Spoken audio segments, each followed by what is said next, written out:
In 11th standard, you must have studied the final accounts or bookkeeping and accountancy in terms of a sole proprietor. Sole proprietor का मतलब होता है वो businessman जो अकेला business करता है, खुद अपना पैसा लगाता है, बिजनेस मैनेज भी वही करता है. He is in short the whole and sole of the business. जो हम लोगों ने पढ़ा था 11th स्टैंडर्ड में कि बिजनेस में पैसा इन्वेस्ट करने वाला बंदा भी वही है और बिजनेस को मैनेज करने वाला बंदा भी वही है. जस्ट इन केस बिजनेस में अगर कोई लॉस हो गया तो वो लॉस भी उसी को अकेले को भुगतना पड़ेगा. एंड अगर बिजनेस में कोई प्रॉफिट होता है then the entire profit amount belongs to him. That was sole proprietorship. लेकिन उसके कुछ लिमिटेशंस है, जैसे कि अकेला बंदा ला के कितना पैसा खड़ा कर पाएगा, कितना पैसा कैपिटल के तौर पर इन्वेस्ट कर पाएगा. ये एक लिमिटेशन है, one of the limitations of sole proprietorship. अकेला कहाँ कितने बिजनेस मैनेज कर पाएगा, तो एक लिमिटेशन है सोल प्रोप्राइटरशिप की. फाइनल अकाउंट्स में जब भी हम लोग ने सोल प्रोप्राइटर के फाइनल अकाउंट्स बनाए तो हम लोगों ने देखा कि लायबिलिटी साइड पे कैपिटल हुआ करता था, अलग अलग तरह की लायबिलिटी हुआ करती थी, जैसे कि बैंक से कोई लोन लिया है या क्रेडिटर्स है, मतलब सप्लायर्स है जिनसे हम लोगों ने माल उधारी पर या क्रेडिट पर खरीदा है, वो लोग जिन्हें हमें पैसे चुकाने हैं, the persons to whom we are suppose to make the payment, creditors. And asset side पर भी देखा बहुत सारे असेट्स या प्रॉपर्टीज़, जैसे कि फिक्स्ड असेट्स थे, furniture, land and building, plant and machinery. Current assets थे जैसे कि cash and bank, debtors etcetera. Final accounts भी हम लोगों ने पढ़ लिए थे 11th स्टैंडर्ड में. लेकिन वो सारा मामला सोल प्रोप्राइटर से रिलेटेड था. ये सोल प्रोप्राइटर जो है उससे रिलेटेड जितने अकाउंट्स बनाने थे हमें, वो हम लोगों ने 11th स्टैंडर्ड में बनाए. अब 12th स्टैंडर्ड में बात आती है पार्टनरशिप फाइनल अकाउंट्स पर या पार्टनरशिप अकाउंट्स पर. मान लीजिए आप और आपका दोस्त कहीं मिले, दोनों ने डिसाइड किया अरे चलो एक बिजनेस शुरू करते हैं. कई बार हम लोग चाय पीते पीते अपने दोस्त से बात करते करते ये कहते हैं अरे यार ये चाय वाला कितना पैसा छापता होगा, चलो हम लोग भी कोई ऐसा ही कोई बिजनेस शुरू करते हैं. कई लोग ऐसे बातों बातों में बोल देते हैं. लेकिन रियलिटी में कई बार ऐसा होता है कि 2 या 2 से ज़्यादा लोग एक साथ आकर बिजनेस शुरू करते हैं प्रॉफिट कमाने के मोटिव से. So whenever 2 or more person come together to do business with an intention to earn profit, then it is called a partnership business or partnership firm. अब वो जो बिजनेस शुरू करेंगे, पार्टनरशिप फर्म या partnership का जो business शुरू करेंगे, उसमें हो सकता है दोनों इस बात पर अग्री हो कि दोनों कैपिटल कंट्रीब्यूट करेंगे. हो सकता है 2 से ज़्यादा हो, 3 पार्टनर्स हो या 3 बिजनेसमैन हो एक साथ आए और पार्टनरशिप फर्म फॉर्म करे और एक बिजनेस शुरू करे, तीनों कैपिटल लाए. हो सकता है कोई एक पार्टनर कहे कि मैं सिर्फ नाम के लिए पार्टनर बनूंगा, मैं कैपिटल कंट्रीब्यूट नहीं करूंगा. हो सकता है बाकी के 2 कैपिटल कंट्रीब्यूट करेंगे. 2 से ज़्यादा लोग बिजनेस कर रहे हैं. हो सकता है ऐसा कि 5 लोग हैं, उसमें से एक कह रहा है कि मैं कैपिटल कंट्रीब्यूट नहीं करूंगा लेकिन सिर्फ नाम दूंगा बिजनेस को, सिर्फ नाम के लिए मैं बिजनेस में रहूँगा, मैं अपना नाम दूंगा बिजनेस को, नॉमिनल पार्टनर. हो सकता है एक पार्टनर बोलेगा मैं पैसे तो दूंगा, कैपिटल तो दूंगा, लेकिन मैं एक्टिव पार्ट नहीं लूँगा बिजनेस के एडमिनिस्ट्रेशन में. हो सकता है वो स्लीपिंग या डॉर्मेंट पार्टनर हो. तो तरह तरह के टाइप्स ऑफ पार्टनर्स होते हैं. तो इन शॉर्ट इतना समझ लो कि 2 से ज़्यादा लोग जब एक साथ आकर बिजनेस शुरू करते हैं प्रॉफिट कमाने के मकसद से, with an intention to earn profit, then it is called a partnership business. And there will be an agreement between partners which will be called as partnership deed. It is recommended to have that partnership agreement in writing. That's why it is called as partnership deed. वो writing में होगा और उसमें सारे terms and conditions लिखे होंगे कि किसने कितना कैपिटल कंट्रीब्यूट किया है, किसको कितना प्रॉफिट में हिस्सा मिलेगा, जो प्रॉफिट कमाया जाएगा उसमें से पार्टनर्स को सिर्फ शेयर मिलेगा या फिर जो एक्टिव पार्टनर है जो काम कर रहा है उसको सैलरी भी मिलेगी. कोई अगर पार्टनर ये कहता है कि भाई मेरे कॉन्टैक्ट्स अच्छे हैं गुड्स बेचने के लिए या गुड्स बिकवाने के लिए, मेरे कॉन्टैक्ट्स काम आएंगे, लेकिन मुझे कमीशन चाहिए ऑन सेल्स, तो हो सकता है किसी पार्टनर को हम लोग ये कह दें हाँ ठीक है we agree to give you apart from your share in profits, हम लोग तुझे कमीशन भी देंगे. सो ये सारी टर्म्स एंड कंडीशंस जो पार्टनरशिप की होती है वो पार्टनरशिप डीड में लिखी जाती है. It is recommended to write it on a paper.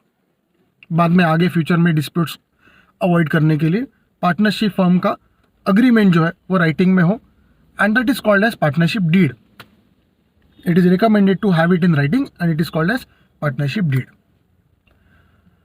In the absence of information in partnership deed, या फिर जब भी हम 12th स्टैंडर्ड में पार्टनरशिप फाइनल अकाउंट्स के क्वेश्चन सॉल्व करते हैं, तो क्वेश्चन में अगर कुछ बोला नहीं, if question is silent about the profit sharing ratio, कि प्रॉफिट कौन से रेशो में बंटना चाहिए, इसके बारे में अगर क्वेश्चन साइलेंट है, पार्टनरशिप डीड में भी अगर कोई इन्फॉर्मेशन नहीं दिया है in practical life, then it is assume that profit sharing ratio is equal.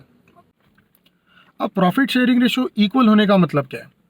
अगर दो पार्टनर्स हैं तो profit will be distributed among, I mean between these two partners in the ratio of 1:1, means 1/2 1/2, half half, आधा आधा बटेगा. For example 50,000 का अगर profit हुआ है तो 25,000 एक पार्टनर को मिलेगा, 25,000 दूसरे पार्टनर को मिलेगा. अगर 1,20,000 का प्रॉफिट हुआ है तो 60,000 एक पार्टनर को मिलेगा, दूसरे पार्टनर को 60,000 मिलेगा. 90,000 का अगर प्रॉफिट हुआ है तो 45,000. इस रेशो में दो पार्टनर को के बीच में प्रॉफिट का डिस्ट्रीब्यूशन होगा.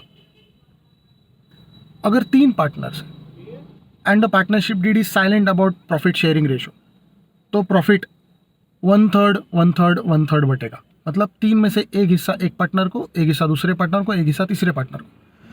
फॉर एग्जाम्पल जैसे मैंने बोला 90,000 का अगर प्रॉफिट है तो यहाँ पर तीनों पार्टनर्स में वो इक्वली बटेगा. 1/3 ऑफ 90,000, 30,000 30,000 30,000. अगर 1,20,000 प्रॉफिट कमाया पार्टनरशिप फर्म ने तो 1,20,000 मल्टीप्लाइड बाय 1/3 तीनों में बटेगा. मल्टीप्लाइड बाय 1/3 मतलब ही 3 से डिवाइड होगा. तो 1,20,000 का 1/3 मतलब 40,000 40,000 40,000 तीनों पार्टनर में इस तरह बटेगा. That is called profit sharing ratio will be equal in the absence of information in partnership deed or in question. मानकर चलो इस बात को. अब 11th स्टैंडर्ड के बेसिक्स पे जाओ. हम लोगों ने 11th स्टैंडर्ड में क्या पढ़ा था? 11th स्टैंडर्ड में एक कॉन्सेप्ट था एंटिटी कॉन्सेप्ट. एंटिटी कॉन्सेप्ट का मतलब क्या है? Business and businessman are two separate entities. ये दोनों अलग अलग शख्सियत है, अलग अलग एंटिटीज है, अलग अलग पर्सन है. बिजनेस एंड बिजनेसमैन को दो अलग अलग पर्सन माना जाता है. बुक कीपिंग एंड अकाउंटेंसी के एक एंटिटी कॉन्सेप्ट में हमने 11th स्टैंडर्ड में ये बात पढ़ी थी. Now the scene is partnership final accounts या पार्टनरशिप अकाउंट्स पढ़ते टाइम भी हमें इसी कॉन्सेप्ट को आगे अपने दिमाग में फिट बिठाकर चलना है कि भाई partners are owners of the business, no question. Capital contribute किया है, दे आर मेंबर्स और they are partners of the business, they are owners of the business. लेकिन business, partnership firm, the organisation partnership firm and partners are two separate entities. दोनों अलग अलग persons है, दोनों अलग अलग एंटिटीज है. पार्टनर्स कैपिटल अकाउंट बनाते टाइम बहुत से स्टूडेंट्स को ये कंफ्यूजन रहता है, अरे मैं इसके डेबिट साइड में कोई अमाउंट लिखूं या क्रेडिट साइड में कोई अमाउंट लिखूं. तो सबसे पहले ये डेबिट और क्रेडिट साइड में अमाउंट लिखने का कंफ्यूजन दूर करने के लिए अपने दिमाग में ये कॉन्सेप्ट क्लियर कर लो जो 11 में पढ़ा था कि even though partners are owner of the business, as per entity concept partners are owners of the business and business, the partnership firm itself, are two separate persons, are two separate entities. So partners ने partnership firm को जो capital दिया है, partners ने partnership firm को जो capital दिया है वो इस पार्टनरशिप फर्म बिजनेस के लिए एक लायबिलिटी है. आज नहीं तो कल ये पैसा लौटाना पड़ेगा. कल को अगर बिजनेस बंद करके पार्टनर्स चले गए तो वो बिजनेस के पास अपना पैसा वापस मांगेंगे, भाई दो मेरा पैसा, मैंने जो कैपिटल इन्वेस्ट किया वापस दे दो. Partners are nothing but the persons related to business. Partners are nothing but the persons related to business. Partners capital account is personal account. उनका जो रूल है वो आपको हमेशा फॉलो करना है. पर्सनल अकाउंट का रूल है debit the receiver, credit the giver. They are the giver of the capital to the firm. Partners are the giver of the capital to the firm. इसलिए partners capital account में जो balance दिखता है आपको trial balance में, final account में, वो normally credit balance होता है. They have already given the funds to the firm, the capital to the firm, credit the giver. तो जब भी उन्होंने कैपिटल कंट्रीब्यूट किया होगा तब एंट्री, जर्नल एंट्री पास हुई होगी, cash account debit to partners capital account. In short, partners capital account will show credit balance. That's why trial balance जब भी आप पढ़ते हो, जब भी आप पार्टनरशिप फाइनल अकाउंट सॉल्व करते हो, तो ट्रायल बैलेंस में partners capital account normally credit balance में, क्रेडिट साइड में उसका बैलेंस दिखता है, क्रेडिट साइड में उसका अमाउंट दिखता है. तो उसको जाहिर सी बात है पार्टनर्स कैपिटल अकाउंट के क्रेडिट साइड में लिखना है बाय बैलेंस ब्रॉट डाउन. इस बात को पहले क्लियर कर लो अपने दिमाग में. अभी अभी मैंने कहा कि प्रॉफिट पार्टनर्स में डिस्ट्रीब्यूट होगा.